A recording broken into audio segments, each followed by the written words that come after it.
leaving all audio and video text subject to the webinar and now going to the background.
The broadcast Welcome is now to starting. All attendees are our in City listen-only Council mode. evening meeting.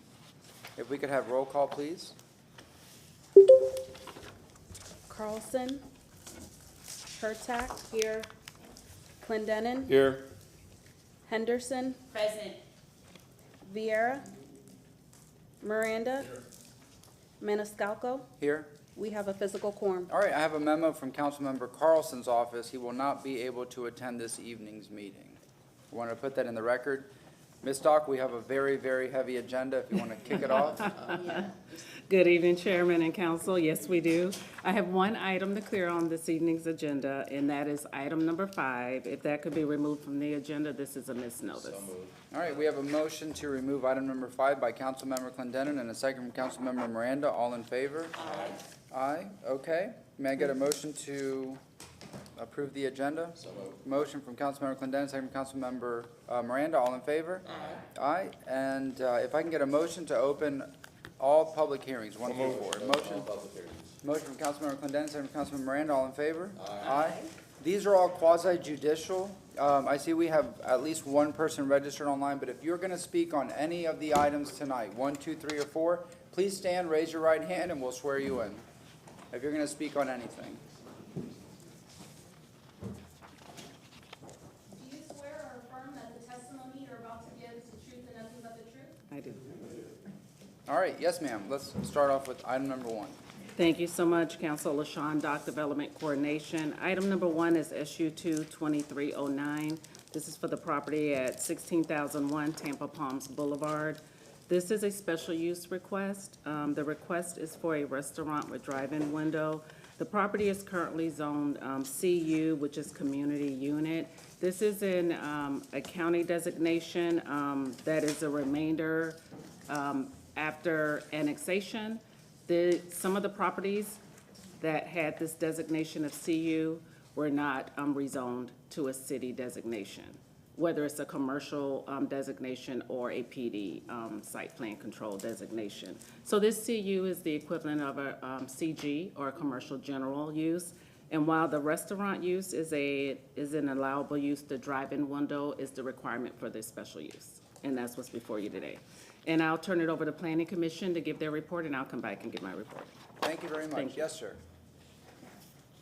Good afternoon, council members. David Hay with your Planning Commission staff. I have been sworn. We start in the new Tampa Planning District for this first case. The subject site is situated within an existing shopping plaza. Here's an aerial of the subject site. This is Bruce B. Downs. Then you've got Tampa Palms Boulevard running on the west side. It's an existing shopping plaza. It is not within an evacuation zone. Here we have the future land use map. The subject, helps if I orient it right. Subject site is suburban mixed use 6. This designation allows for the consideration of a variety of uses, including general commercial. The portions of Bruce B. Downs and Tampa Bay Palms Boulevard are characterized by a mixture of commercial uses and single-family detached neighborhoods. The applicant is asking for a drive-through. The drive-through is oriented towards the public rights-of-way, and there is some buffering and screening present along Bruce B. Downs that helps enhance the landscape, the streetscape, which is helping it meet land use policy 4.3.4. Based on those considerations, the Planning Commission staff finds the proposed special use request consistent with the provisions of the Tampa Comprehensive Plan. Thank you. Thank you very much. Any questions? Nope. Yes, ma'am. Thank you again, Council LaShawn, Dock Development Coordination. And this property request, as mentioned earlier, is for the special use for the drive-in window for the restaurant use. So this development would contain 664 square feet. This is a Scooter's Coffee. I don't know if you've seen one of those, but it's just the structure itself. The only customers that enter, there are no customers that enter the inside of the building, only employees. This is a drive-through service only that is provided. So on this lot, this is an out parcel of the overall, and I'll just show you the aerial map, the zoning map. This will be an easier description for you. Easier to see and visualize. So this is the site, which is outlined in red. This is Bruce B. Downs, and this is Tampa Palms. And so this is the public shopping center, the strip center with the commercial uses located. This is the bank on the corner. So the request before you is for this area located here approximately. This would become an out parcel. This is an out parcel of that overall property. You can see the uses, the zoning surrounding the property. You have your CU designation further west. You have your PD with your residential development that's to the north and northeast. Residential single-family development further northeast, and then you have your CU to the east on the east side, on the south side of Bruce B. Downs, and then you have your PD development to the west, because this is the location of the site, and that allows for commercial place of religious assembly uses on the site. But visually, when you're out on site and you look across Tampa Palms, you see the waterfall. And you'd have to really come on Amberley to see this use here. And this is the site plan submitted. So this is the site with the gray outline. This is Bruce B. Downs, which is located here. So vehicular access to the site is not from Bruce B. Downs. You cannot access this parcel at all from Bruce B. Downs. This is the vehicular entrance to the site. Here's the bank parcel that's located here.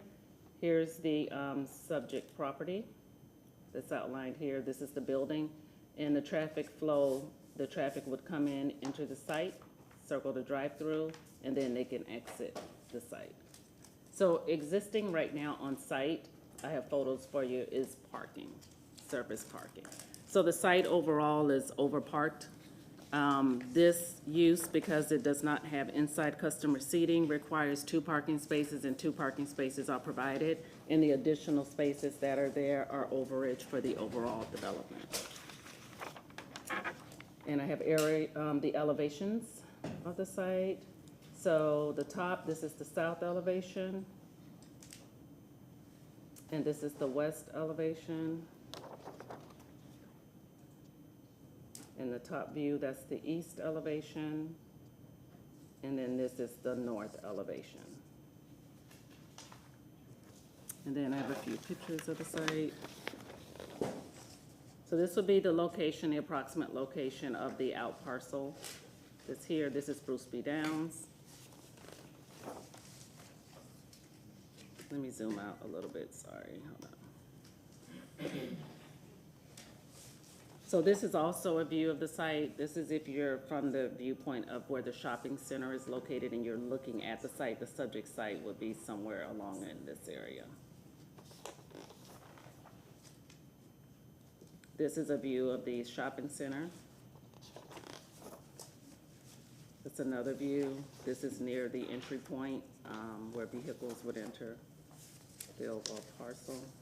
It's another view. This is the bank, which is located at the corner. This is at the northwest corner of Bruce B. Downs. And this is a view. The site is off to the distance here. This is Bruce B. Downs.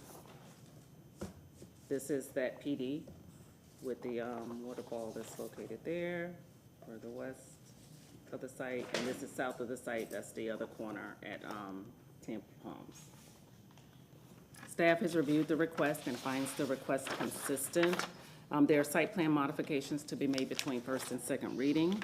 And with that, that concludes my presentation. Councilmember I'm available if you have questions. Thank you. I just had a question. I noticed how wooded the parking lot is, which is very nice. Will the majority of those trees in that area be staying, or will they have to take down some trees to build the structure? So the majority of the trees are staying. It's encompassing a very small area. I'm trying to find a view of the site going to a view that looks directly to the out parcel. Do you want to talk to it? Sure. I don't know if you know these. Aaron Mayor Development Coordination, they are removing 5 of the oaks, I believe, on the site. Like, they're pretty much, I even asked them to remove a couple additional smaller trees that were in not the best condition. And they're gonna be replacing them. They're also replacing with, I think it's 22 trees So they're putting a lot of trees back, additional trees, and they are just removing 5. They're gonna be using a lot of the existing asphalt. They're gonna redo the asphalt, but a lot of these are in islands and they're gonna protect them. Okay, thank you. Thank you very much. All right, do we have an applicant for item number 1? Is there an applicant? Yes, ma'am, come on up.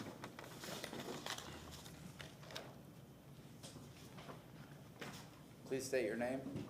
Good afternoon. My name is Tamit Det with Thomas Engineering. So thank you all for having us today and review our proposal for the drive-through only coffee shop. I'm here to represent the development team as well as the applicant. And as staff presented today, we will be proposing a 664 square foot building on a 0.55 acre lease area within the City Plaza Shopping Center. And it's located at Bruce B. Downs and the Tampa Palms Boulevard intersection. And we're here to respectfully request for approval and answer any questions that you may have. Do we have any questions for the applicant? Do we have anybody in the public that wishes to speak on item number 1? Move to close. We have motion closed from Councilmember Clendenin with a second from Councilmember Miranda. All in favor? Aye. Any opposed? Councilmember Miranda, would you mind reading item number 1? Not at all, Mr. Chairman, thank you. Item number 1, file number SU2/23-09. Orders being for first reading consideration. Orders approving a special use permit SU2, approving a restaurant with drive-in window and a CU community unit zoning district in the general vicinity of 16001 Tampa Palms Boulevard, in the city of Tampa, Florida, more particularly described in section 1 hereof, providing an effective date. We have motion from Councilmember Miranda, second from Councilmember Vieira. All in favor? Aye. Aye. Any opposed? Would you prefer a roll call, Mr. Oh, Shelley? yeah. No? It's first reading, so. And let me just add that the applicant has met the proposed request integrated with the existing shopping center and is consistent with the development patterns land policy 1.2.3 and 1.2.8 and 15.2.1. It's also the use of the location of CU district does not request any waivers and meets the general standards of section 27-129. The use is compatible with mixed neighborhood serving commercial uses located adjacent to the site. It will not establish a precedent and encourage incompatible uses in the surrounding area. Second reading and adoption will be held on June 6, 2024 at 9:30 a.m. located at Old City Hall, 315 East Kennedy Boulevard, 3rd floor, Tampa, Florida, 33602. Thank you very much. Item number 2. Thank you, Council. LaShawn, Dock Development Coordination. Item 2 is REZ 2384. This is for the property located at 5006 East 97th Avenue. This also contains 5 additional folios. There's a total of 6 parcels. It's just easier to show you on this map, the location. This is the address of the 5006 East 97th Avenue. This is 97th Avenue, and these are the additional folios which are listed, which are behind this parcel. So the request is to rezone the property from RS60 residential single family to RM24 residential multifamily. And I'll turn it over to Planning Commission to give their report, and I'll come back and give my report. Good afternoon, David Hay again with your Planning Commission staff. Zoom out a little. The subject site is located within the university planning area, specifically in the Terrace Park neighborhood. The closest public recreation facility is about 1/4 of a mile north of the subject site. The closest transit stop is within a half mile south of the subject site at the corner of East Bush Boulevard and North 50th Street. The subject site is not within the coastal planning area or an evacuation zone. On to the aerial, this is the subject site. You've got 97th Street on the south side. It's predominantly single-family detached, and as you move to the east, though, there are some townhomes and multifamily scattered throughout this area. Then you actually go into Temple Terrace, I believe, off of 52nd Street. here we have the future land use map. The subject site, it's hard to see, it's residential 35. The tan color around it is all the residential 10. To the east and north and further to the south in this light brown color, that's the residential 20. You get other residential 35 areas to the south and further to the east. And then there's a open space, that's the park to the north. And then this is community mixed use 35 to the south. The subject site is recognized under that residential 35 designation. The designation is intended for medium-density residential uses, including small lot single-family units, duplexes, condominiums, and townhomes, and multifamily dwellings. The proposed RM24 zoning district can be considered within the R35 future land use category, according to the consistency matrix provided in Section 27-21 of the Land Development Code. Part of the city's planning and housing strategies are to accommodate current and future population demands by using land resources more efficiently and encouraging infill development on vacant and underutilized sites. The request supports these strategies because it will encourage higher density on a vacant and underutilized site that is planned for up to 35 dwelling units per acre. The proposed RM24 zoning district will help provide additional housing in the Terrace Park neighborhood. In summary, Planning Commission staff finds the proposed rezoning consistent with the development pattern anticipated under that residential 35 land use designation, and the rezoning request does support the overall policy direction of the comprehensive plan. Based on those considerations, the Planning Commission staff finds the proposed rezoning consistent with the provisions of the Tampa Comprehensive Plan. Thank you. Thank you very much. Any questions? Nope. Yes, ma'am. Thank you again, Council LaShawn, Dock Development Coordination. This rezoning request, as mentioned earlier, is the request to rezone to RM24. I'd like to point out on the staff report on page 2 of the report, the acreage is listed incorrectly. I have it at 1.45, but it is 1.1 acres. That is the total acreage for this request. That would allow for a maximum of 33 units on site. So in the RM24 zoning category, in addition to the lot requirement being a minimum lot frontage width of 50 feet, a minimum lot area of 5,000 square feet, it also allows for a maximum building height of 60 feet. Now, this is in the staff report on the top of page 2. You can see that there's an asterisk there. There's, for each foot above 35 feet, there you're required to add an additional foot to your setback. So I'm going to show you the site here, the survey that was submitted. So when we look at the site, would it actually get to a height of 60 feet? Given that you have to increase your setback by a foot, it may not, but it may it may be able to be developed and reach a height higher than 35 feet. The analysis is provided within the staff report, and it talks about the built environment, what is surrounding the site, and the scale. And I'll get to that in just a moment. But this is the survey of the property. This is 97th Avenue. This is the frontage of the property. And then here are the lots which are currently under this request. So without these lots here, this would become one zoning lot upon approval to be developed with residential multifamily. Without this access or frontage, these lots would not be able to be developed. They don't have the frontage. But I'll show you what's surrounding the site and what's here to the east and to the west of the site, the subject site, and review part of the analysis provided. So this is the zoning map. This is the parcel, which is identified again in red. I showed the map earlier. This is 97th Avenue. So when you're driving on this roadway, this is Temple Heights Road. A vehicle can travel up the road to 97th. You must curve around and then head east. The road does not continue north. This is like a dead end here. So you have your uses here. You can see that this site is surrounded with RS60 zoning. You have a pocket of RS50 that's located here. Further north of Limeball, you have your multifamily zonings and uses. And then further east along Myrtle, you have your residential multifamily uses, your RO, the residential multifamily is here. but it's along the boundary, along the east and south at Temple Heights. And then this is 52nd Street. This PD, which is south of the site, a block south, is approved for townhome development. So this is single-family attached uses that are located here. But the development pattern has been with the multifamily along the east and the south. This would allow this residential multifamily in the center of this block. So the use is, I'm gonna show you photos.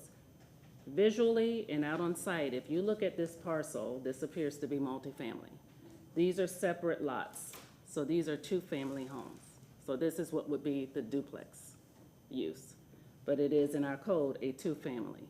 This is single-family, this is single-family, that's to the south, and then to the north, it's the same use, so I'll show you. So what my report talks about is that development pattern that exists and the intensity that's allowed with this RM24. And that is the reason for the finding of inconsistent on the site. The other thing is just to talk about the future land use for a moment.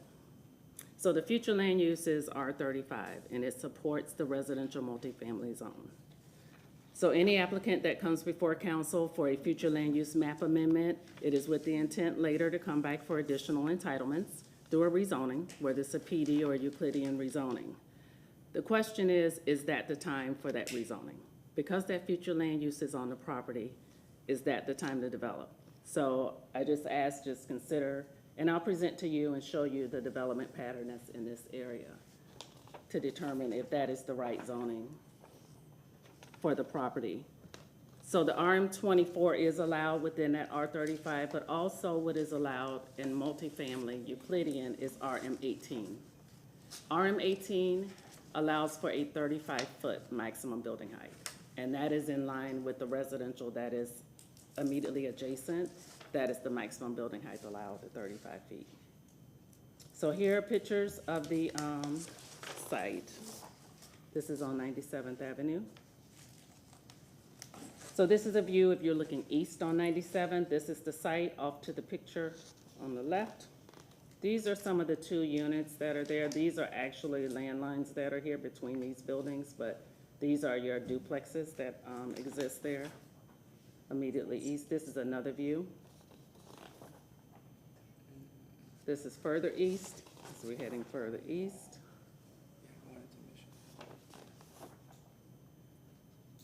This is if you're looking west on 97. So the site is actually off on the right on the picture. So this is where I said that road kind of dead ends. It has to curve around. This is west of the site, so the subject site is to the right in this picture, 2 lots over. Move it up. I'm sorry, you're missing half the photo. I'm sorry. I didn't zoom back out again. Thank you. And that's another view on that side. This is west of the site. So this is at the end of the block. So the subject site is 2 parcels over. This is the house that's at the end of the street. And then these are homes that are on the west in that residential single-family subdivision, that development that's there on the west. This is south of the site, so this is across the street. This is the residential single-family. So there's some pretty large lots that exist out there today. And with that, that concludes the presentation. Staff reviewed the request, finds the request inconsistent, and I'm available if you have any questions. Any questions? Thank you very much. Okay, thank you. Yes, sir. Please state your name. Mr. Chairman and council members, Todd Pressman, 200 2nd Avenue South, number 451 in St. Petersburg. If we could go to the PowerPoint, please. It's up. There you go. Thank you. This is REZ 2384, seeking RS60 to RM24. Appreciate Mr. Hayes' report, LaShawne's report, 2 different opinions. We're here for one reason and one reason only, that last year this body voted to approve the land use amendment and approve the density that's before you today. So of course, the edict is to come in and apply for companion zoning, which is why we're here today. We're in the university planning area. We're in the area between Bush Boulevard and North 56th. This is the site which is an assemblage, as I think the staff members have made you well aware. Again, this was approved, it was approved in February of '24. And I think it's important, as LaShawn indicated, that any height over 35 feet would have to be birthday caked in terms of layered up and pushed back for the setback.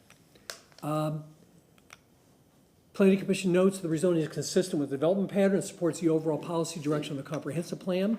Notes accommodate current and future population by using land resources more efficiently, encouraging infill development on vacant and underutilized sites. And the proposed RM24 zoning district will help provide additional housing in the Terrace Park neighborhood. LaShawn brought forward a lot of policies for you, and so did Mr. Hay, but I think there's other policies like this that direct you for specifically what we're proposing here, and these are two of them. When you look throughout the site, there is significant multifamily on the block and immediately adjacent to the block. LaShawn showed you some of those. This is one here, and you have these, and you have these, and this, which is across the street from the block to the north. This is a median household income of $35,000. Mixed income residential neighborhoods. The effort is to attract residents to live in Tampa, must include promotion of mixed income residential development. And that is specific to promoting mixed income residential development in the University Planning District, which is specifically exactly where we're at. That's a very specific policy that is directed. Objective 9.6 is to increase diversity and improve the sustainability of multifamily residential areas, which this does.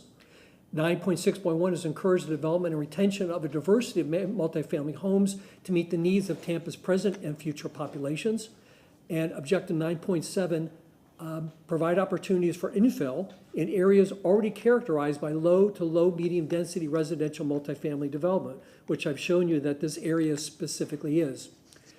University Area Community Plan does have a point about providing greater flexibility in land use and density for future development while ensuring that neighborhood buffers and urban amenities are enhanced. Policy 9.8 somewhat echoes that. Standards for moderate density family zones provide a scale of development and building types that differ from those of single family and low density multifamily areas. There's plenty of transportation routes in and out of the site. You can go north, south, east, or west.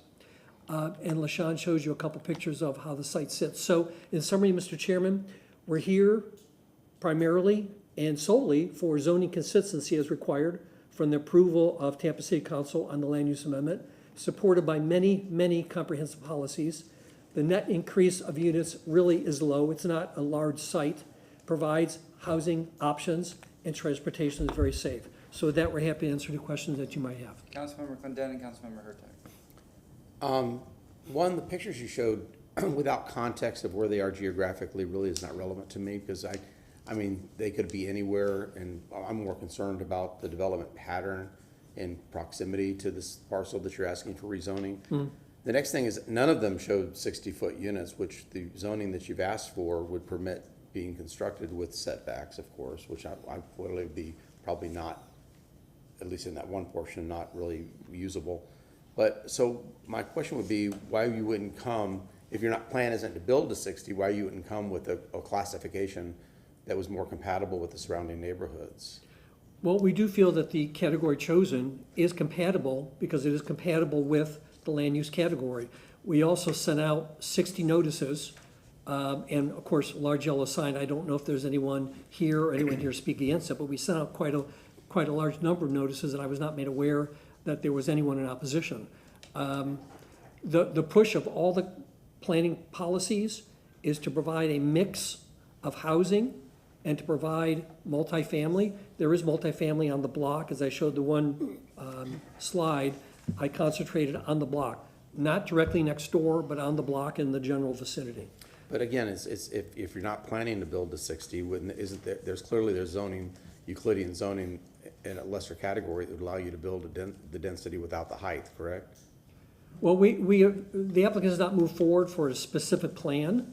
The interest, of course, is in maximizing the units, and that's what this category does. I don't know if there's anyone here in opposition. There were a couple people at the land use comprehensive review, but we've had no pushback on it. Yeah, And- I mean, when I look at that as I'm looking at these requests, I mean, even if they're not here, I feel like it's my job to protect them, because, you know, people, this is their home, this is their security. And as we approve development changes, I want to make sure that doesn't negatively impact these folks, even if they're unwittingly, you know, if they don't know about it. So that's why I just wanted, you know, it seems like there's a lot of single-family, single-story, or even maybe a few two-story houses, but nothing bigger than that in the general vicinity of that property, and I'll let it go at that. Thank you. Well, the site clearly is not a huge site and will not lend itself to a lot of height. What that height will be, I can't answer that for you at the moment. Councilmember Hurtak. My question was going to be about public outreach, and you said you didn't actually speak to anyone. We had a series of notices for the comprehensive plan amendment, and we had 2 notices to 60 residents in the area, plus, of course, signs out there for about, I think about a month and a half. That was the communication that was made to the neighborhood. Okay, thank you. Anybody else? All right, is there anybody that wishes to speak? Please come on up and state your name.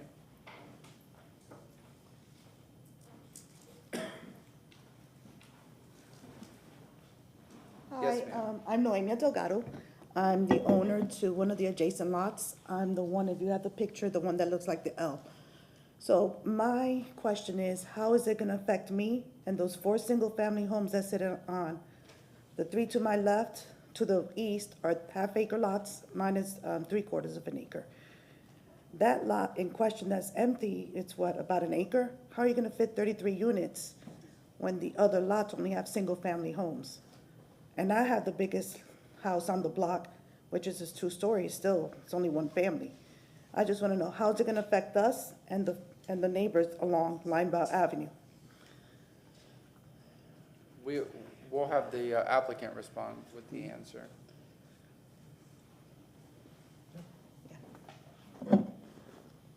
Is there anybody else that is here to speak? This is the site here.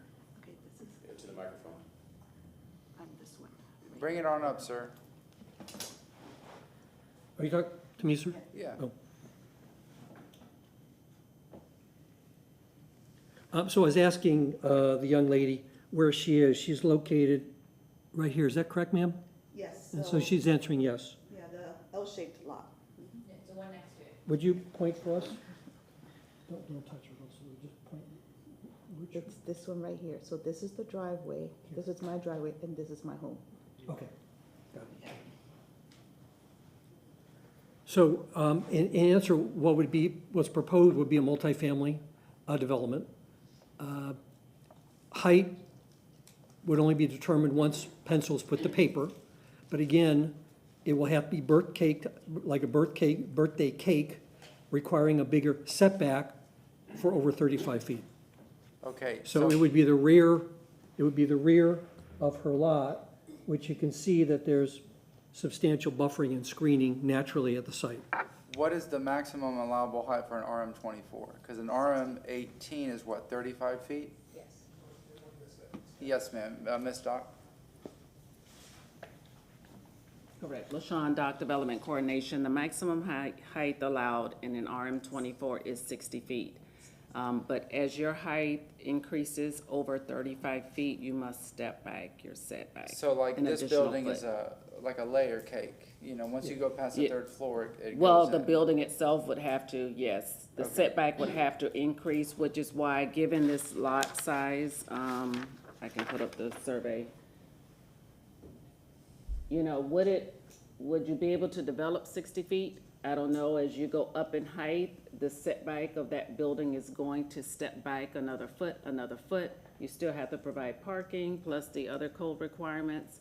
But the concern is you can get a structure on this site that is over 35 feet.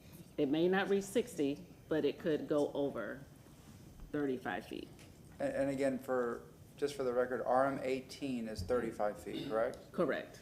Okay, so 60 feet, if they reach a 60-foot, and as you said, it has the setbacks, how many stories do you fit in 60 feet? Is it 5, 4? At least the 5 stories. But it just depends on the development. And it would have And how to, they- because of the shape of the lot, it would obviously be, as you said, it would be set back the higher they go. Correct. Okay. And this would just be, so this, whatever the structure is in that height and the placement, I'm assuming structures would have to be placed back here on this lot, on this property. So this is the backyard, this is the backyards of the homes to the east of the subject site. And then this is her yard up here, the lady that is here now. Okay. So this is her backyard, this is her height. This will be the height of this structure in the rear yards of these.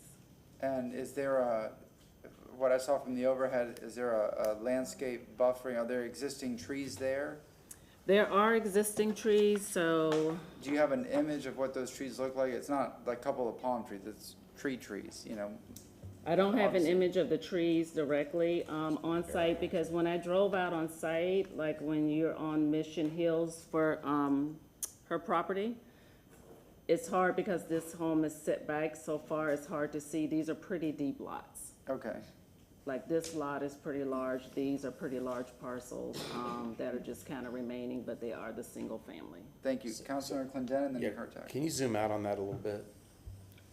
The other one, I'm sorry. So is there anything in proximity to, on that, is there anything in proximity to this site that exceeds zoning that would allow above 35 feet, even in, anywhere in this area? I mean, maybe on the, even looking at the multifamily that exists on the east, when you get, once you approach Myrtle Street, I don't know how to, I don't want to mess Yes, up your sir. image. There you go. So these, even these are kind of within that height. I didn't see anything that was really taller than that. Okay. It's possible towards 52nd. Councilmember Kurtak. I'm gonna ask the member of the public if you could come up. And please say Yeah, your and name just state again. your name again for the record. Noelia Delgado. Did you get your questions answered? No, I want to know how these 35 families are going to live in my backyard. Okay. That's the thing. Okay. And to give you a little bit more details, there are on Lambell Avenue and Mission Hills, there's 2 senior citizen centers. So those are multi-level, but they're have plenty of space. I don't know how you're going to get 35 units into a landlocked lot. So where's your easement? Where's the traffic? How are you going to get? Because my next concern is when you approve this, oh, can we borrow your driveway? Because I do have an easement for them to get to their landlocked lot for 35 families. So, yeah. Thank you. Councilmember Moran. I just want to clear up my mind. The lot that you own where you built your home, was that landlocked at one time? No, mine sits on Linebell Avenue. The lot there, it's in question, it's landlocked by my lot and the duplex lots on 97th. So it sits in the middle. Like an L shape that comes back? No, mine is L, but that's, yeah. So this is mine. So mine was never She's pointing landlocked. here. Yeah, this is Yeah. mine. Oh, that's yours, right? Yeah, and there's a house.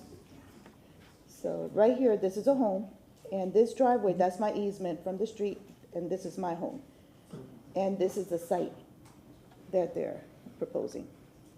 There are plenty of trees there in between my yard and the proposed site. But then these, over here, these are already built. Well, it looks like you got about a 45-foot wide lot area to get back into your house, or 50-foot. I don't know the width of it coming down. I mean, I have a decent sized yard,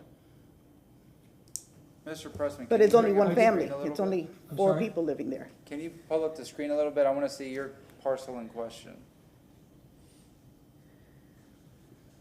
Okay, there's a road there.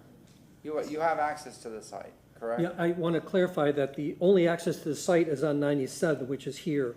So the access to the site would be here. There's no access to the rear, Okay. Anybody else? to the lady's property.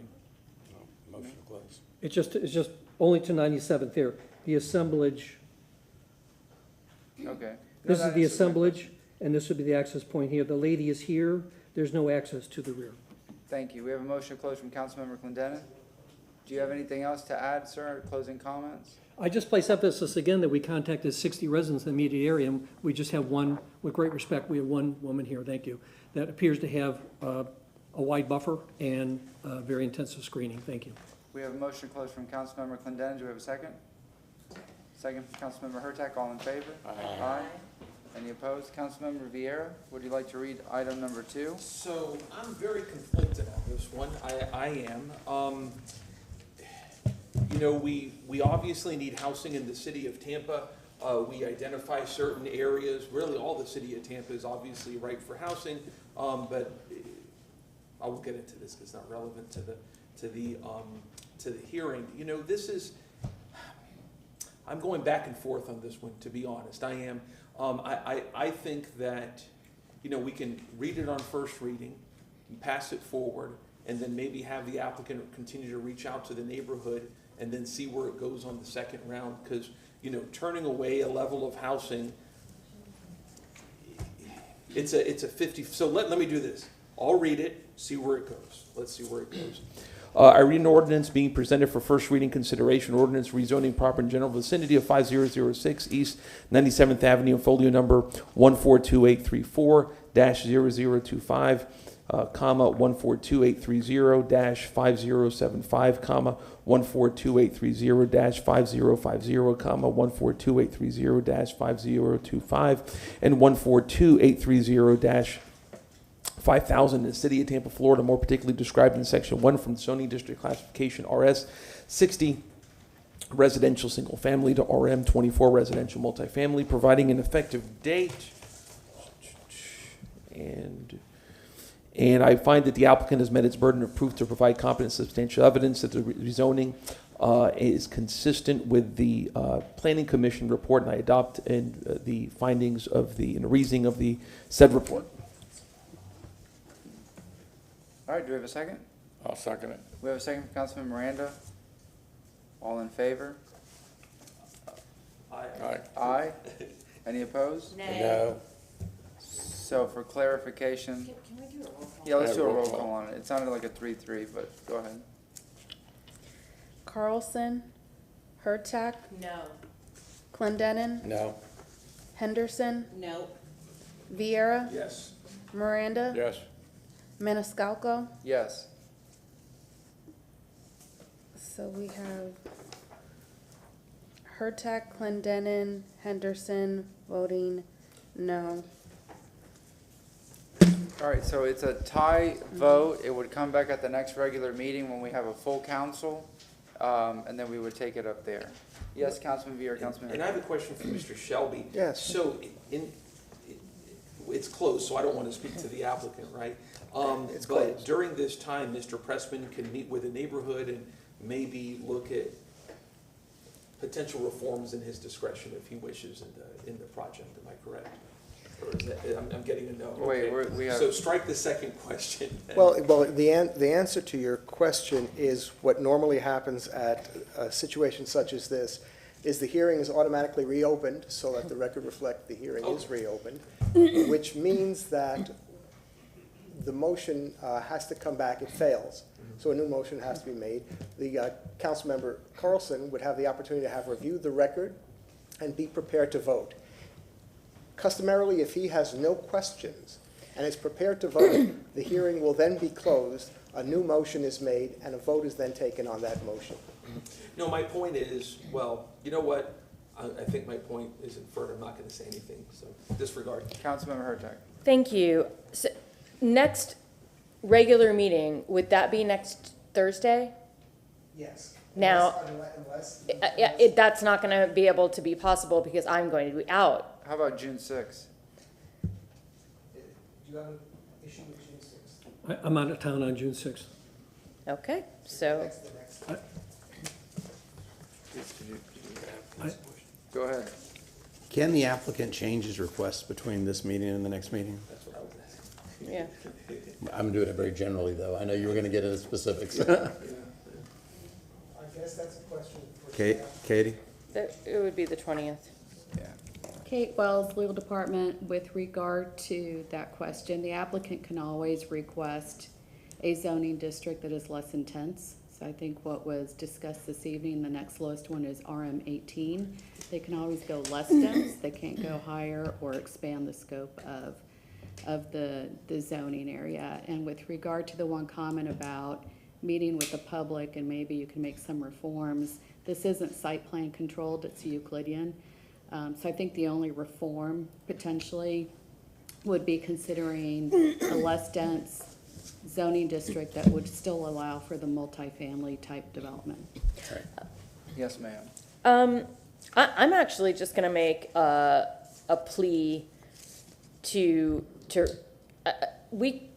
we do another vote, or are we done? Are you gonna have somebody make a motion? Let me just take a look and I just can see. do, so Kate's nodding, she said yes. So I just want to make a bit of an argument that technically you can't go up, but you're gonna be able to go up. It's gonna be more than 3 stories, and I think that looking at the development of the neighborhood now, that's not appropriate. It doesn't matter. If 4 stories is way too much, 3 stories is gonna be higher than anything already. I think 3 stories is a max that the neighborhood can handle when we're talking about consistency with what's surrounding it. So I'm going to argue that we should try for a denial. I don't know if anyone would be willing for that, but stair stepping isn't going to save the neighbors from a 4 to 5 foot building. I'm sorry, 4 to 5 story building. So, yeah, I mean, for me, I'm trying to balance out a number of things, including housing in this area, et cetera. Your sentiments, I'm very, very sympathetic to, and I'll leave it at that for the record, but yeah, May I be able to, I'm sorry, I don't want to interrupt. Yeah, can I have a question, though? And maybe this is back to staff. Maybe the good thing for the applicant of us handling this, what we did this evening, is it gives them an opportunity to maybe rethink and maybe go in a direction that way. But if we did it this way, it's done, right? There's another option, there's a third option. And this is, again, just so council is clear for the record, and so is the applicant. We are referring to, I just want to cite chapter and verse, we're relying on Rule 6 under quasi-judicial hearing.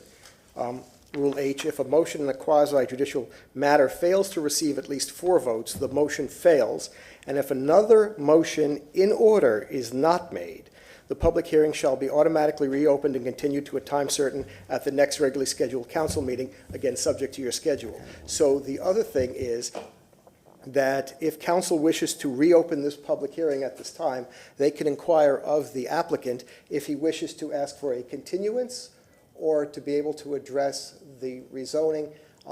Otherwise, it would move forward as planned to an available date, subject to everyone's availability. Yes, we would So absolutely. If he's going to hear, No. reopen, please. Yeah, but I'd still like the chance to make that other motion first. I don't want to hear I want to go ahead and make the motion to deny and see where it goes, because that's the option, correct? So you have that right, and if that's seconded, that's on the floor. Okay, well then I'm gonna go ahead and make a motion to deny REZ 2384 for the property located at 5006 East 97th Avenue, folio number 142834.0025, 142830.5075, 142830.5050, 142830.5025, and 142830.5000 from RS 60 to RM 24. Due to the failure of the applicant to meet its burden of proof to provide competent and substantial evidence in the record that the rezoning is consistent with the comprehensive plan and the city code, I also adopt the findings and reasonings of the city staff. But mainly, that the proposed rezoning does not meet the definition of compatibility as adopted in the comprehensive plan. Although the requested zoning district may be considered in the RS 35 designation, the maximum development potential is of a height, scale, mass, and bulk that is not compatible with the single-family detached uses located near or adjacent to the property. And although compatibility does not mean the same as, it requires a sensitivity of development in order to maintain the character of existing developments. The proposed rezoning, which allows consideration of up to 34 dwelling units at a maximum height of 60 feet or possibly 6 stories, is inconsistent with the surrounding single-family, detached, and attached uses. This allowable height is out of character with the surrounding built environment and allows for a scale that is not compatible with the existing development pattern, nor appropriate in the center of an established residential, single, and multifamily block. Do we have a second? Second. We have a second from Councilmember Henderson. Any discussion? If not, I'll ask for a roll call vote. Vieira, No. Miranda, No. Carlson, Hurtak, Yes. Clendenin, Yes. Henderson, Yes. Maniscalco. No. Okay, but now can the applicant still agree? What happens now is that if there is a motion that is made to continue it to a date and time certain, the hearing is automatically reopened. If there's a desire of city council to want to discuss this further, there could be a motion to reopen the public hearing now. Reopen, motion to reopen, yes, second. Motion from Councilman Vieira, second from Councilman Clendenin. All in favor? Aye. The hearing is reopened.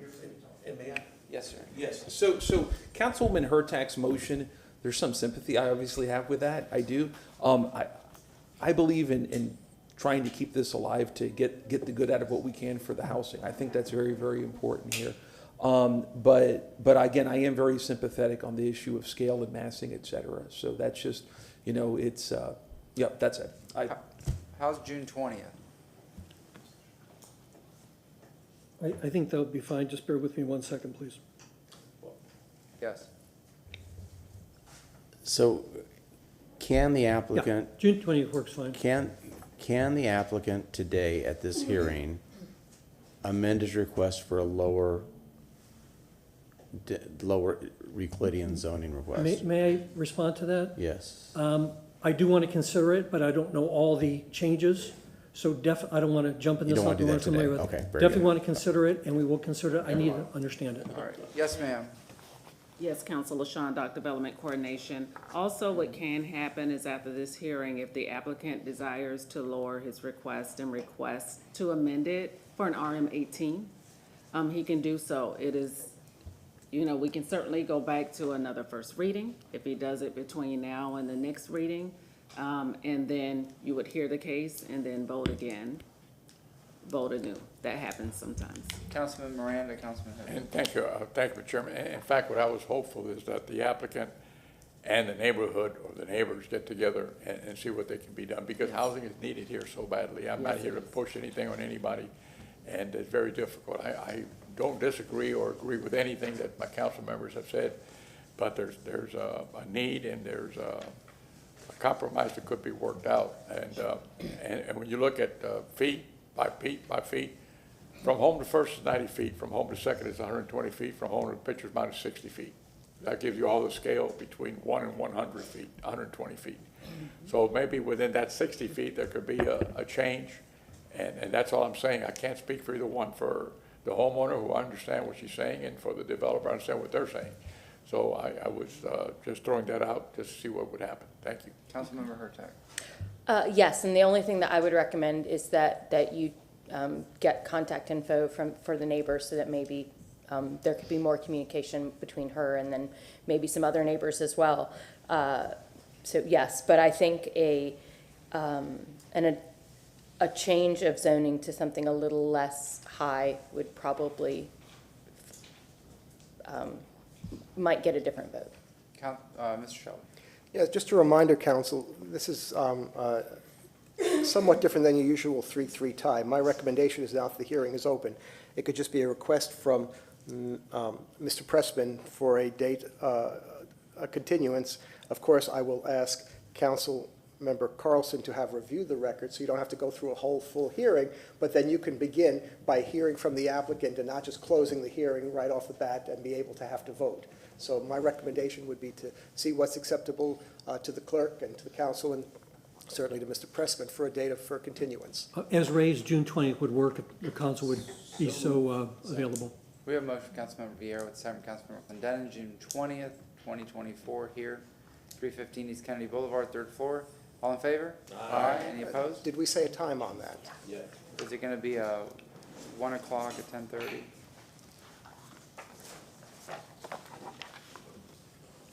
It would be what, at 10:30? For, or what, for a first reading? I should look it up. It'll change by then, perhaps. Well, no, that don't leave until we have a date. Where's the public? She's out. Could we call them back, please? I want them to hear this because it's perfect. We have 1:30 review hearings. Do we and have then 10:30? Do we, what is it currently? Do we take Maybe 10? she can't be here, I don't know. 1:30 now? It'll be 1:30 by then? There you go. Is 1:30 good? 1:30 in the afternoon that day Oh, the 20th? of the 20th. For myself, yes. Yeah, I'll make it happen. All right, we'll see you then. Thank you. Thank you very much. Item number 3. Thank you, Chairman and Council. LaShawn, Dock Development Coordination. Item number 3 is REZ 2428. This is for the property at 1102 West Ohio Avenue. This request is to rezone the property from RS60 to RS50, and I'll turn it over to David to give his report, and I'll come back and give my report. Thank you. Thank you very much.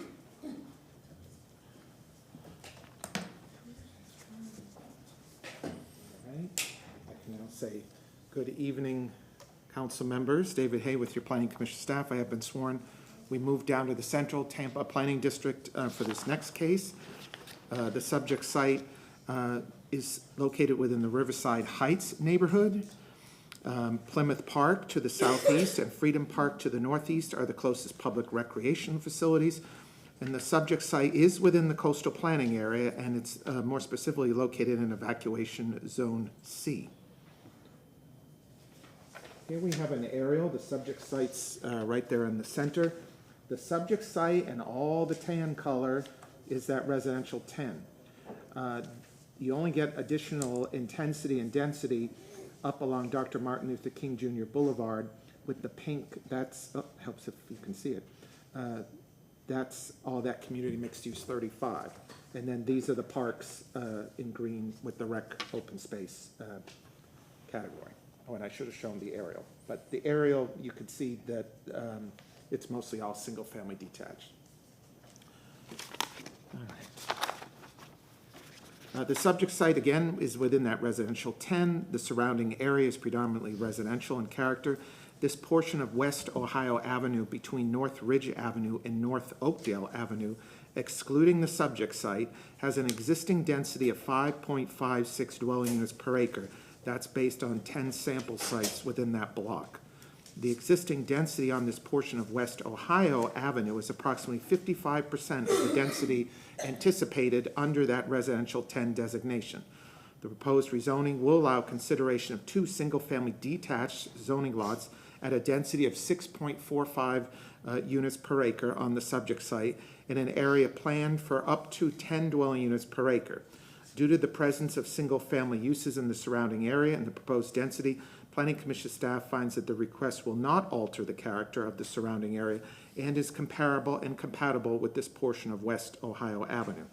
The comprehensive plan recognizes the importance of single-family neighborhoods, seeking to promote compatible development of neighborhoods to ensure economic health, and that an adequate amount of land is planned for the city's growing population. By approval of the rezoning, the subject site has the potential to provide additional infill housing on an underutilized parcel within the Central Tampa Planning District.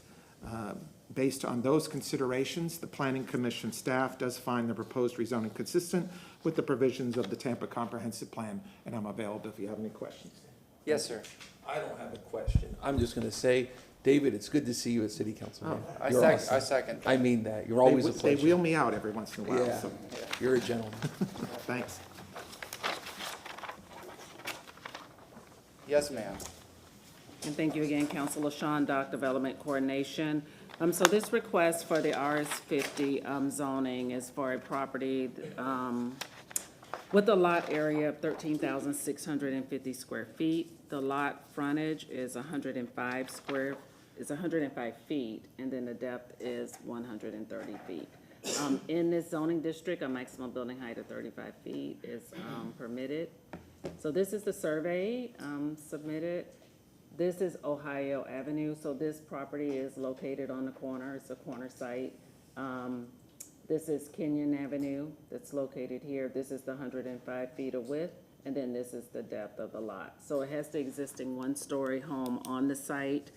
This is a part of North Riverside subdivision. It's block 23, lot 1, in the east 45 feet of lot 2. The RS50 zoning district requires a minimum lot area of 5,000 square feet, so this would meet this standard. If it were divided, it would meet the minimum requirements for the RS50. I want to show you the zoning map, and then I'll show the conforming map and discuss it. So this is the property that's located here in red. This is Kenyon Avenue, this is Ohio, this is Ridge Avenue, and this is Oakdale, just as a point of reference. But this site, you can see, has the zoning surrounding it of RS60. You do have a couple of PD rezonings that are north of the site. So this is the subject site. Within one block is a PD. This was a PD that was approved in '06. This also was a split that was approved. These two PDs that are located here is the same. I'll show you on the conforming map, and you can see the width of the drive aisle from the roadway to see that these were split also and approved. But the remainder of the zoning is the RS60. As you cross the river, you have the RS50 zoning further northwest. So this is the conforming map. So this is the subject site. Maybe I'll zoom out just a little. This is the subject site that's hatched here. So this is the subject block, of course. So you can see that this block is unique. It is at the end of the road. So it's at Ohio and Ridge Avenue is here. Adjacent to the property on the west is a vacant lot. So this is a bit unique compared to the block pattern of the remainder of the analysis area, which has complete blocks on it. So I'll read the analysis that was provided for this block, this one, and then this block also to the south. So in this staff report, starting on page 3 of the staff report contains the analysis. So the area of analysis, and if that map could remain, please. The area of analysis includes 234 total zoning lots. 233 lots, or 95%, have been developed with a width of 60 feet or greater, and 11 lots, or 5%, have been developed with a width of 59.99 feet or less. The subject block is the smallest block in the study area. Pursuant to a review of the existing development pattern, the subject block on West Ohio Avenue, this is from North Kenyon to North Ridge Avenue, contains 7 total zoning lots, including the subject site, with 1 or 14% of those lots being developed with a width less than 59.99 feet, and 6 or 86% of those lots being developed with a width of 60 feet or greater. 1 block south of the subject site on West Woodlawn Avenue, this is between North Kenyon and North Ridge Avenue, contains 8 total zoning lots, with 1 lot being developed at 59.99 feet of width or less, and 7 lots developed at 60 feet or greater. 1 block east of the subject site, which is located here, on West Ohio Avenue, this is from North Kenyon Avenue to North Oakdale Avenue, contains 10 total zoning lots, with 100% of those lots developed at a width of 60 feet or greater. So based on the analysis, staff found the request inconsistent, but as we described, as I've described earlier, the uniqueness of this block is under consideration, and then it is not like the remainder of the block that's within this study area. And I have photos of the subject site and surrounding. So this is the site. It is a pretty wide lot currently, so I have a couple of pictures. This is the north side of the site. That's another view. You can see the other end of the site that's located there. This is the subject site, so this is the east side of the site. This is another view of the east. So this is east of the subject site, so this is across the street. This is at the corner at Kenyon. This is the view. The subject site is off to the right in this picture, so this is if you're looking east on Ohio. This is the northeast corner. This is northeast of the site. It's not the northeast corner, it's northeast of the site, but it's across the street from the site. The subject site is behind us in this picture. This is north of the subject site. And this is further north. We're approaching Ridge. And then this is another view just showing you an angle of the subject site, and that's the vacant, and next to it is the vacant parcel. And that concludes staff's presentation. Any If questions? you have any questions? Nope, thank you very much. Okay, thank you. All right, do we have an applicant for item number 3?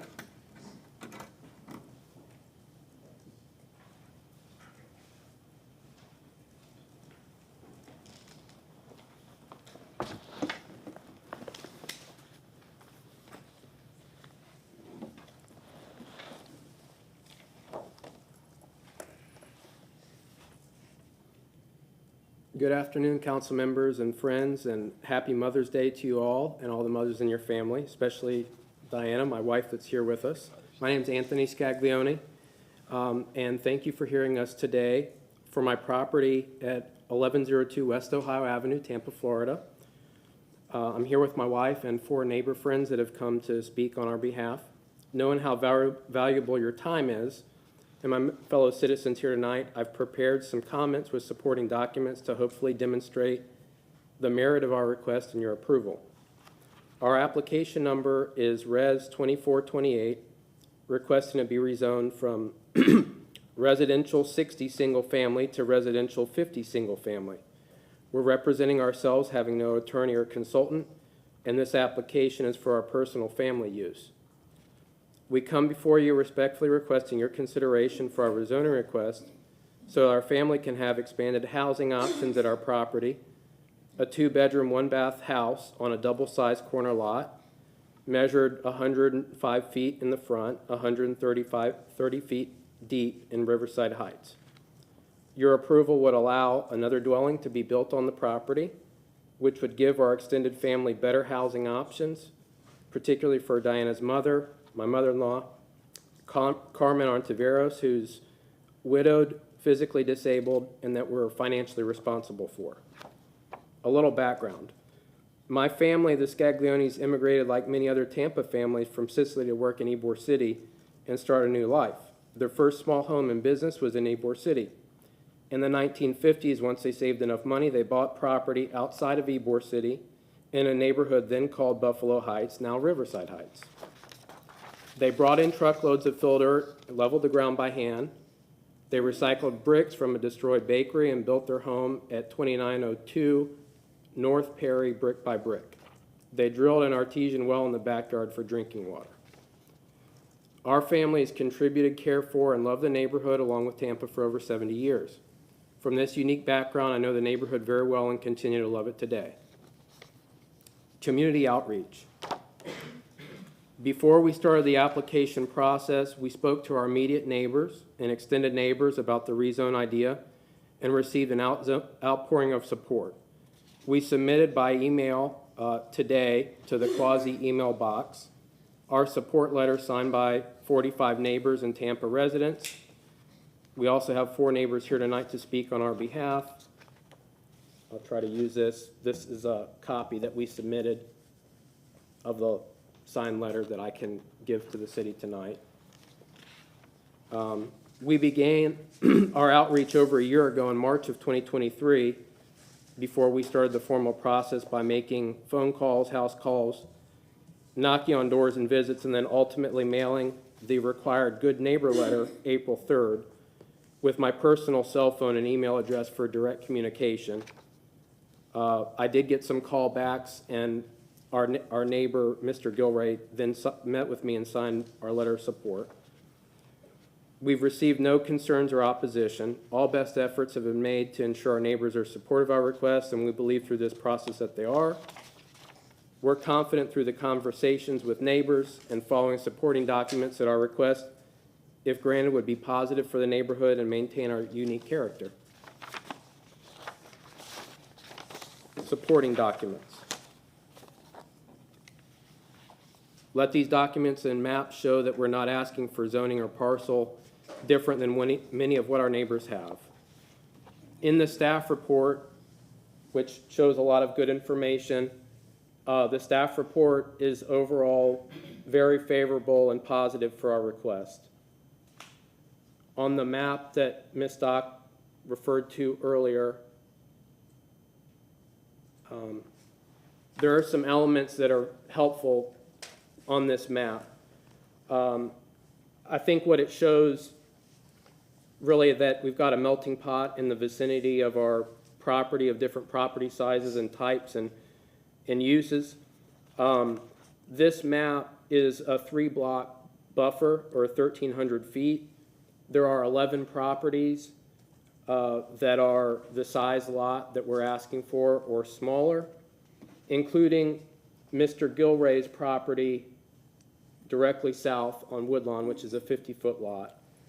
These green dots are, those are the 9 immediate neighbors that we were able to reach directly and sign our letter of support. In addition to Mr. Gilray's property, there's a second property on Ridge, and then a third property on Perry that each have a 55-foot lot, which is the same size or less than what we're asking for. Starting 2 blocks away, you get into RS 50. Some of this has been mentioned already. There are some condos north on Kentucky, and the uniqueness of how small my block is.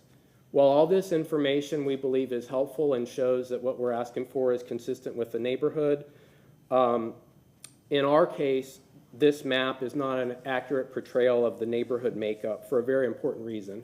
Riverside Heights is a very big neighborhood. It measures about 1 mile north to south from MLK down to Columbus Drive and about a mile east to west in the widest part of the neighborhood. So I went to the Hillsborough County Property Appraiser's customer service and submitted to the record a folio list of a 3,000 foot buffer from our property. And using a 3,000 foot buffer, that covers most of Riverside Heights, not all, but most of it. And you have 420 homes with, or excuse me, properties with parcel sizes of what we're asking for, that size or smaller. And then if you go out a mile, which completely covers Riverside Heights and some of the other areas, you get over 2,300 homes with the parcel size that we're asking for or smaller. So wrapping up here, supporting documents. Some of this has been mentioned by, I believe, the Planning Commission already. The zoning that we're asking for is meets the standard or the matrix on Turn it the. around, turn it around. Sorry, first time using this. Meets the standard of what's called for in the code.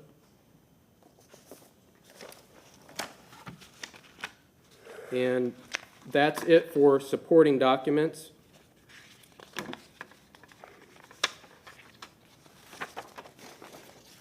In summary, combining our broad community support and supporting technical data, we ask you to please grant our request so that our family can have better and expanded housing options while we continue to contribute to our wonderful neighborhood and beloved home in the city of Tampa. Thank you. Thank you very much. Any questions? No? Is there anybody in the public that wishes to speak on item number 3? Please come up and state your name. You have 3 minutes. Good evening, Council. My name is Graham So at 908 West Plymouth Avenue, neighbor of Anthony and Diana Scaglione's. Son's with me. His friends are their kids too. I'm here to speak on behalf of Anthony and Diana's petition to be able to build on that lot and for the rezoning for RS 50. Diana and Anthony have shared their rezoning ideas with us, and we think it's beneficial not just obviously for their family and the long heritage their family has in Tampa has contributed to our area, but also for the area in general. The city of Tampa and the mayor's office has stated specifically that accessory dwelling units are part of our future. And if we don't take really good examples on how to do that, you're going to be stuck with a lot of bad ones. And you know, this is a good place to show what that policy was made for, I think.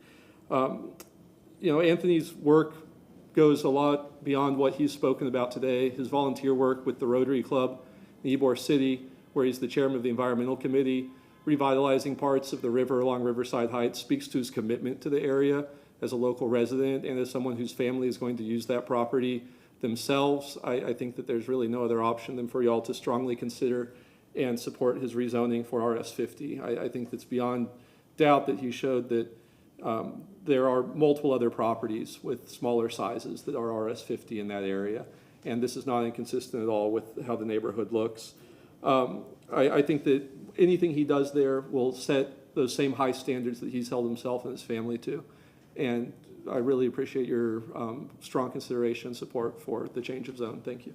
Thank you very much. Is there anybody else that wishes to speak? Yes, sir. Please state your name. Good evening, council members. My name is Matt Bailey. I'm a neighbor and friend of Anthony and Diana. I'm here tonight to speak in support of their rezoning of the property as well. For over a year, Anthony has been speaking to me about the rezoning of the property and working diligent with the application process. I've seen him speak to all of the neighbors and go above and beyond in the application process, the requirements, and getting support along the way. As a real estate broker, I'm familiar with our neighborhood and the makeup of the properties here. His design ideas maintain our neighborhood's uniqueness and are consistent with the properties in the area, both by size and density. Anthony and Diana are active in our community. Our children go to school together at Trinity. They go above and beyond to volunteer there. They also volunteer in our neighborhood and have helped gain support and safety for our neighborhood park. I believe that if you grant the RS50 approval, that they will further improve their property along with the neighborhood. I support their request and ask for your approval, please. Thank you. Thank you very much. Is that it for public comment?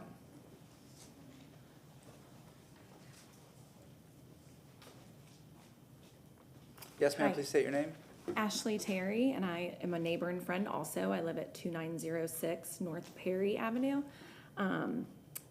My home is next to what Anthony was saying is his great-grandparents' original home site. I live on a 52 wide lot.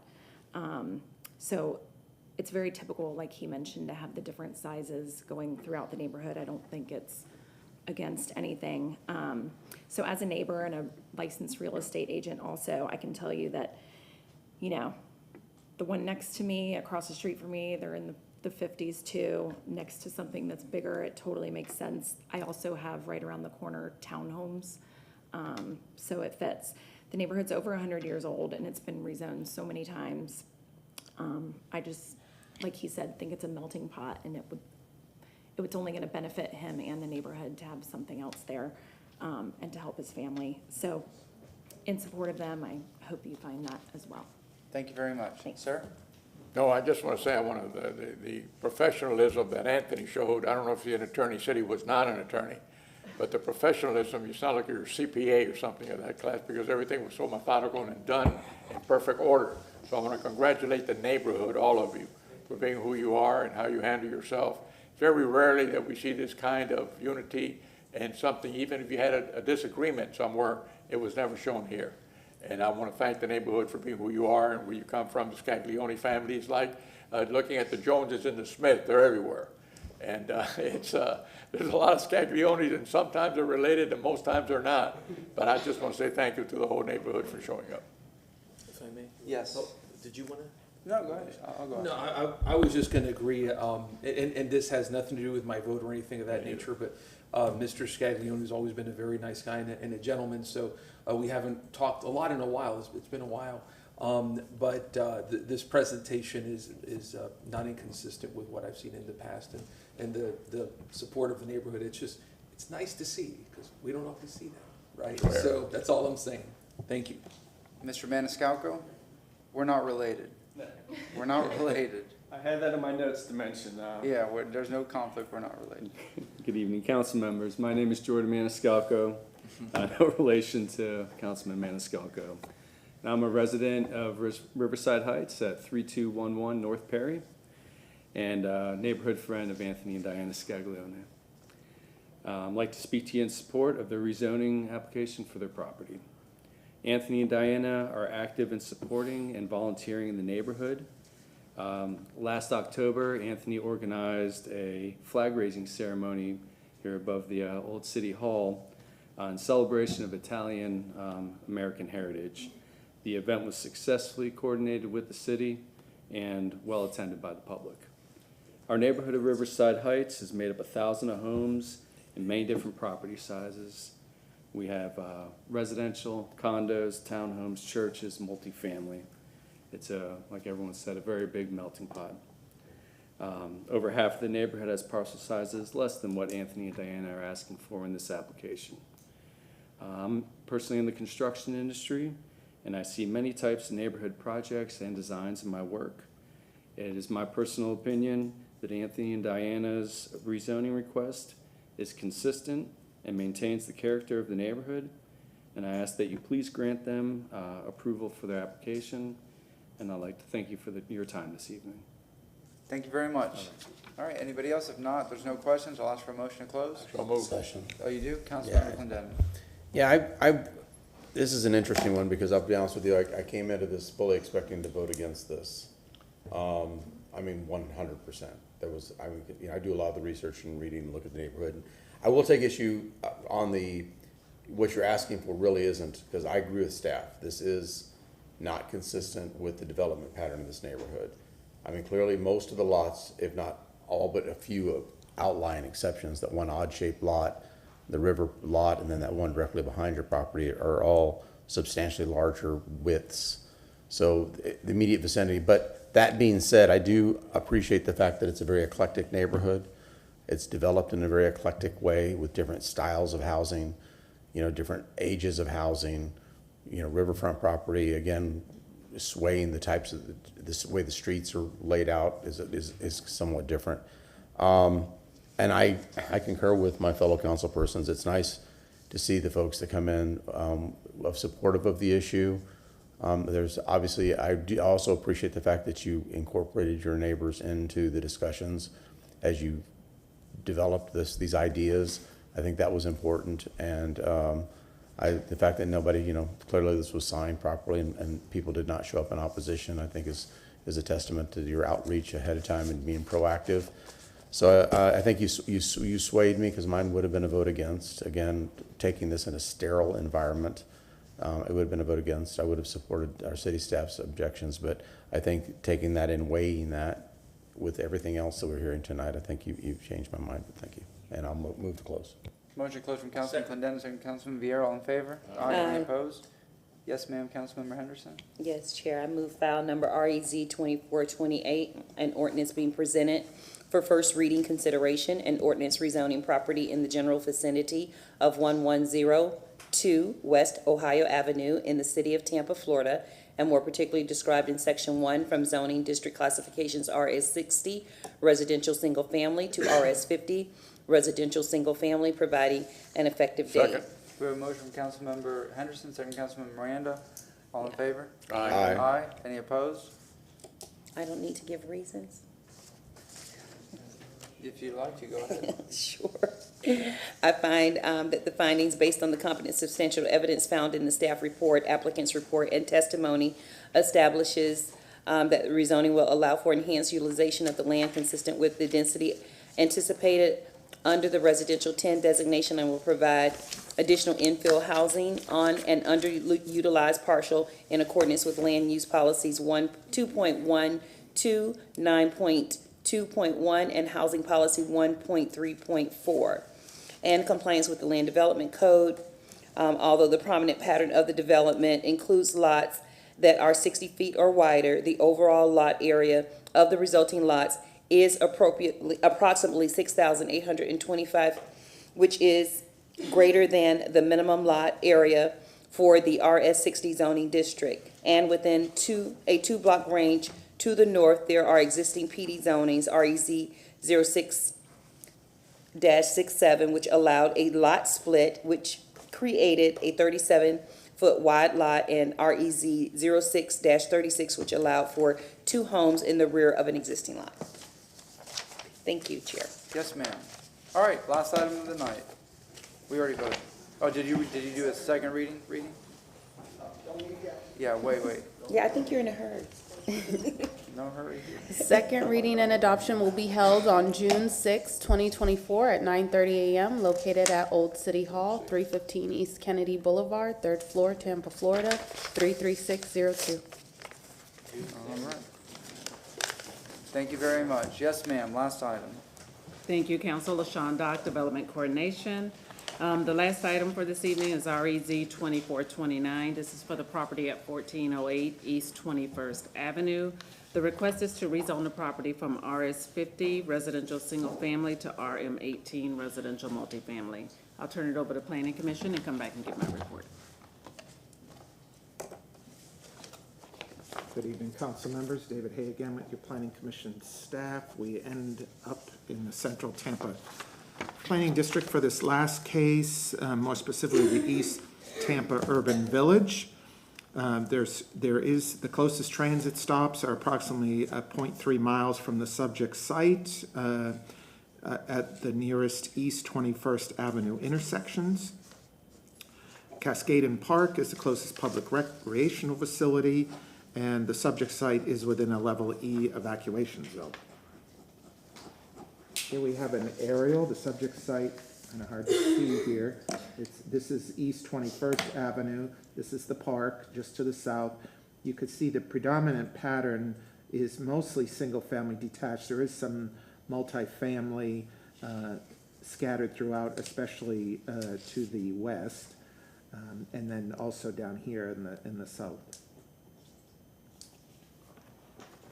Here we have the future land use map. This kind of shows the eclectic future land use designations.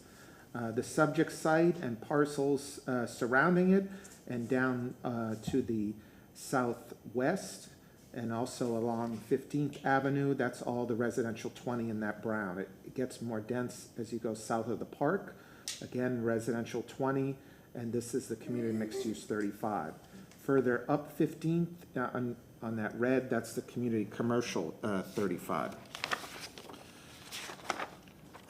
Under that residential 20 designation, it does have an existing density, well, within that block, between North Avenue Republic of Cuba and North 15th Avenue, excluding the subject site, any vacant and commercial parcels, the density there is 12.15 units per acre. That's under that residential 20. The existing density of this portion of East 21st Avenue is approximately 60% of the density planned for under the residential 20. The site can be considered for 2 dwelling units based on its size under that Res 20 designation. The proposed zoning is consistent with the underlying future land use designation, and Planning Commission staff has determined it will not alter the character or development pattern of this portion of the VME Board neighborhood. The subject site is within the East Tampa Urban Village. The comprehensive plan policy direction does seek to direct the greatest share of growth to those urban centers and villages. It is also located within proximity to transit, where the plan does identify it's appropriate for infill development. In conclusion, through the assessment of the character of the area, the Planning Commission staff has determined the proposed zoning will allow for development that is in character with the surrounding area and is consistent with that long-range development pattern under the residential 20. Based on those considerations, your Planning Commission staff does recommend to you this evening that the rezoning request be found consistent with the provisions of the Tampa Comprehensive Plan. Thank you. Councilman Miranda, did you have a question? No, I was just thinking I have to recuse myself because that's where I was raised. Did you hop the fence to go into the swimming pool? Yeah, it was Cascade Park, and the park that he said was Cascade Park, there where everybody, there's two Hall of Famers from there. Al Lopez and Tony La Russa. That's right. Very interesting. It wasn't a swimming pool back then, it was a swimming hole. No, it was a pool always. It was built in the 20s. That's only the second. Concrete ponds back then? The round pool. There's only two pools like that up ground. Davis Islands and this one, no? Yeah. Yes, ma'am.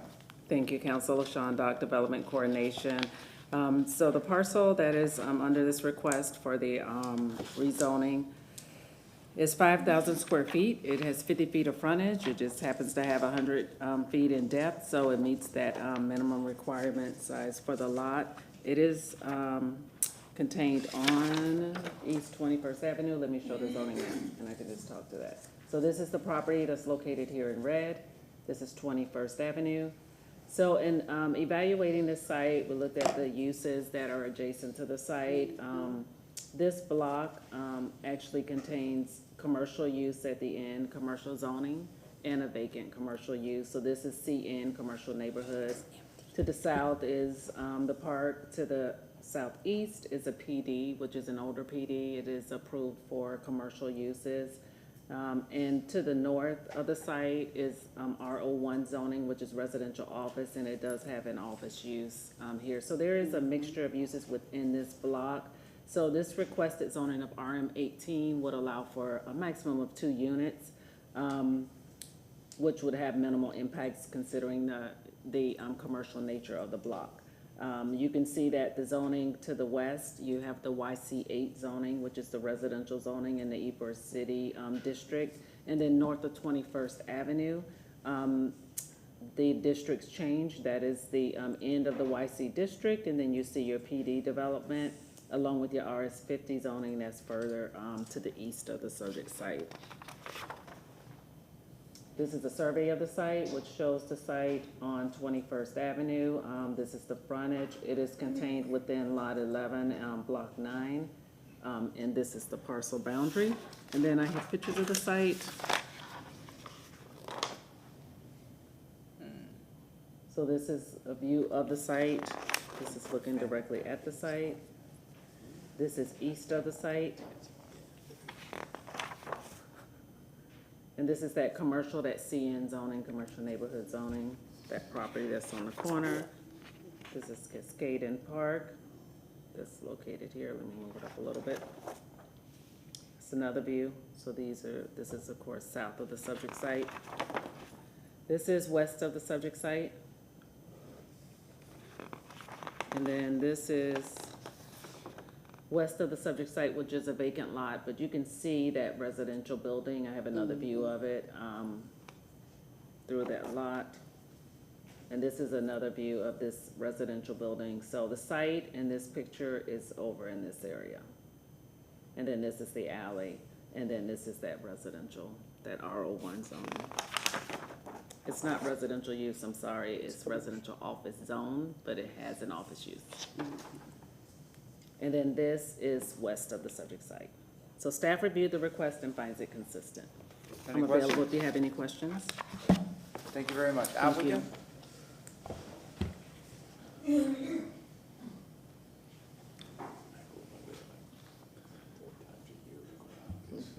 Yes, sir. Please state your name. My name is Michael Janeskis, and I'm the owner of the lot. I'm pretty excited about the potential of you guys passing this and doing a development on the site. I plan on living there. I've spoken to the owners, this owner, I've spoken to this owner, this owner, this owner. They're all really excited about new development coming in, and I'm really excited too, because you were talking about Cascade Park, is I'm gonna be able to walk to the pickleball courts, so my pickleball game is gonna hopefully get a lot better too. And yeah, I'm a really big fan of the neighborhood, and I kind of want to do my part to help build something with a lot of character. And yeah, so I appreciate your strong consideration of this. Councilmember Clendenin. I'm not going to hold the pickleball against you. We're an anti-pickleball council. Oh shoot! I'm kidding. Yes, motion to we only do tennis and ping pong. Okay. Yeah, I'm just really glad to see, some development in that block in particular. I drive by there all the time, and hopefully it will inspire, some other things to improve right in that particular section. So I'm glad to hear that you also are going to live at the property. So really good. Yeah, the neighbors that to the east of me, they were really excited because they're full. I think it's like a family, like 4 or 5, and in all transparent, the code enforcement has been on me. Like I've got to go by there like once a week because there is just a lot of like homeless people there, and I cleaned up. I have a picture on my phone, but Yeah, show it to us. You do want to see it? Of course. Okay. That's the only way we know.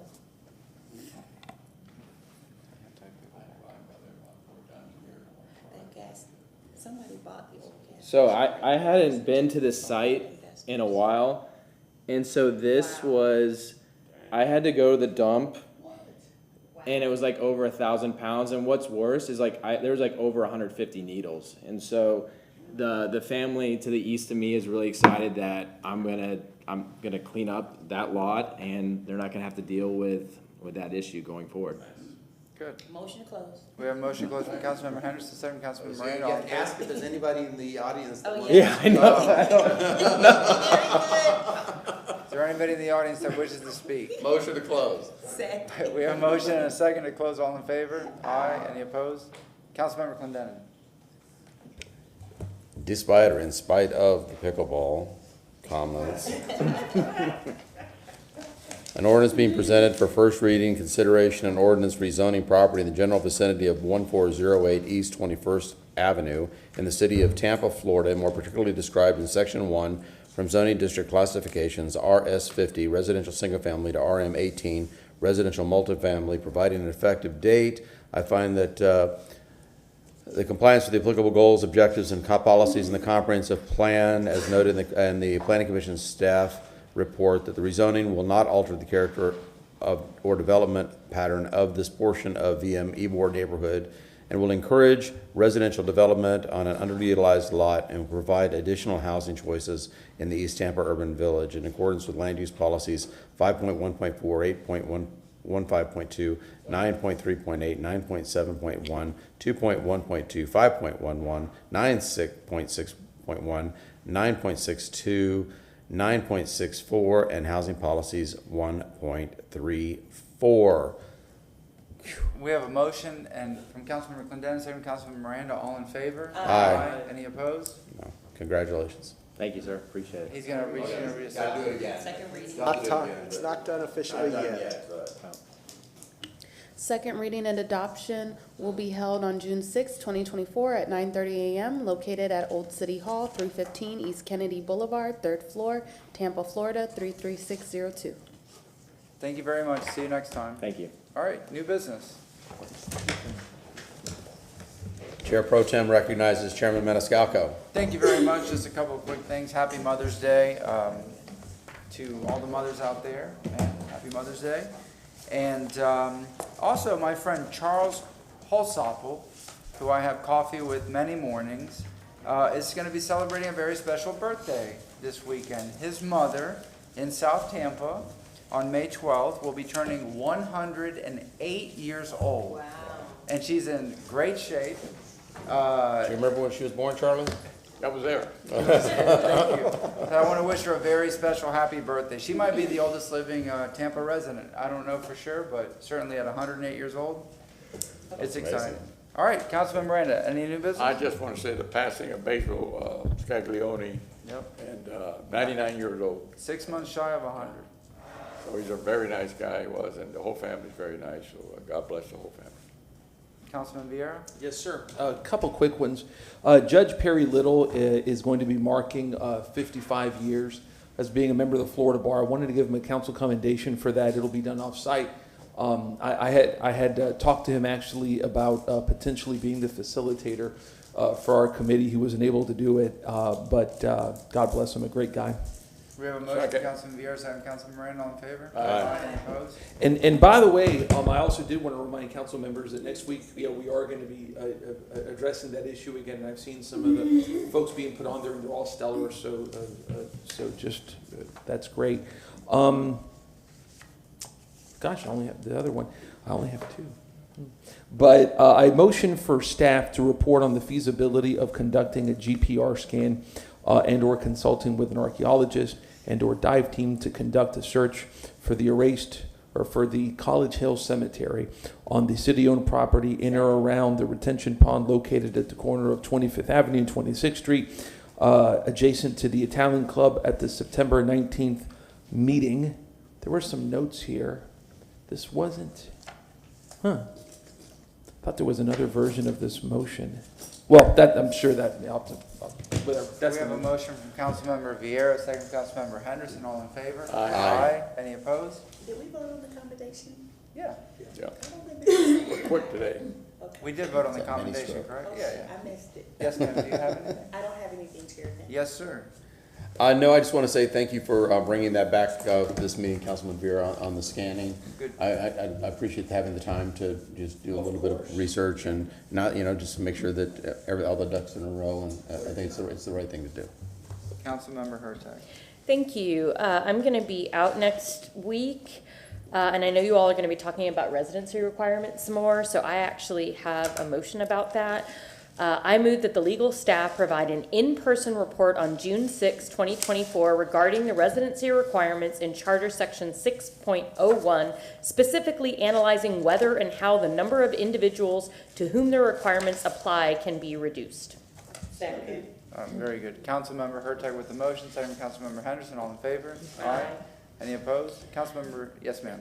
And then we are supposed to have a solid waste rate adjustment study or discussion on Thursday, and since I am the chair of the Public Works, they have asked to move that. They've also asked to make it a two-part, since it's going to be technically more than $20 million. The administration has asked that we, and I've cleared this with Councilmember Carlson, who will not be here for the workshop session, but I have been asked by the administration to move the solid waste rate adjustment staff report from May 16th, 2024 to the May 23rd workshop. And then the rate adjustment vote will come back to council on June 6th, 2024. So I'm making two. Motion from Councilmember Hurtag, second from Councilmember Miranda. All in favor? Aye. Motion to receive and file? Yes. Of course you did. I know, right? No, I have, yeah, there was confusion on this other motion. I thought I had another version of it. But with, sorry, where'd it go, darn it? Okay, well, no, well, there, wait, I just saw the word. Oh, there you go. Motion for Tampa City Council letter in support of Hive Inclusive Communities efforts on affordable housing in Tampa for people with disabilities. They're inquiring with the county, and they wanted to have support from the city. They've presented here before. They're really good folks. We have a motion from Councilman Vieira, second from Councilmember Hurtag. All in favor? Aye. We have a motion to receive and file from Councilmember Henderson. Do we have a second? Second from Councilmember Miranda. All in favor? 6:47. No, there's something wrong. We are adjourned. AM?